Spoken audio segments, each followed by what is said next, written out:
पहिल्या वर्षी बीजरोपणच्या पद्धतीवरून काही गोष्टी माझ्या लक्षात आल्या. पहिली गोष्ट म्हणजे ज्यावेळेला आपण मोकळ्या एरियामध्ये बिया पेरतो, त्यावेळेला त्याला शत्रू जास्त असतात.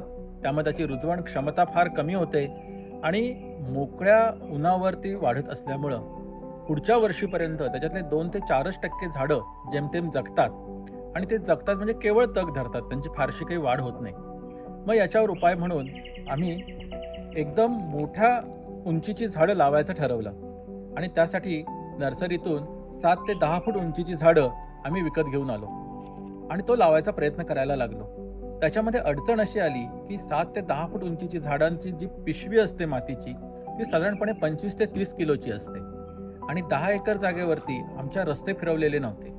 त्यामुळं जिथे आम्ही झाडं उतरवली तिथपासून ती 10 एकर जागेवर वाहून नेणं, तिथे एवढा मोठा खड्डा खणणं आणि त्याच्यामध्ये लावणं, हे काम फारच श्रमाचं होतं. आणि मग भर पावसामध्ये पाऊस पडत असताना ती जड झालेली झाडं तिथे लावायला लागलो आणि सगळी टीम आमची प्रचंड दमली आणि मग अक्षरशः ती झाडं केवळ इतक्या लांबून आणली होती आणि एवढे पैसे खर्च केले होते. त्यामुळं आम्ही ती जीवापाड मेहनत करून लावली. पण नंतर लक्षात असं आलं की ज्या वेळेला आपण नर्सरीत 3-4 वर्ष वाढलेली झाडं घेऊन येतो, त्यावेळेला सगळ्या जंगली झाडांना जे सोटमूळ असतं ते पिशवीत वाढवल्यामुळं खाली सरळ न जाता त्याच्या नैसर्गिक पद्धतीप्रमाणे ते आत गोल फिरतं आणि ते गोल फिरल्यामुळं भविष्यामध्ये ते झाड ज्या वेळेला मोठं होईल त्यावेळेला ते जमिनीला फार धरून ठेवू शकणार नाही आणि ज्या वेळेला वादळ येईल त्यावेळेला ते झाड लवकर उन्मळून पडेल. मी जे काही म्हणतोय हे आंबा बागायतदारांच्या कदाचित जास्त लवकर लक्षात येईल. ते जेव्हा डब्यातली कलमं आणून लावतात त्यावेळेला ती दिसायला खूप मोठी दिसतात, त्यांची वाढ वेगानं होते. परंतु 8-10 वर्षानंतर ज्यावेळेला त्या कलमांचा विस्तार प्रचंड होतो, त्यावेळेला मी अनेक बागांमध्ये असं बघितलेलं आहे की थोडा जरी वारा आला तरी ही कलमं उन्मळून पडतात आणि उन्मळून पडल्यानंतर त्यांचा मुळांचा पसारा हा खूप खोल गेलेला नसतो, तो फार तर तो सुरूच्या झाडासारखा चारी बाजूला वाढलेला असतो.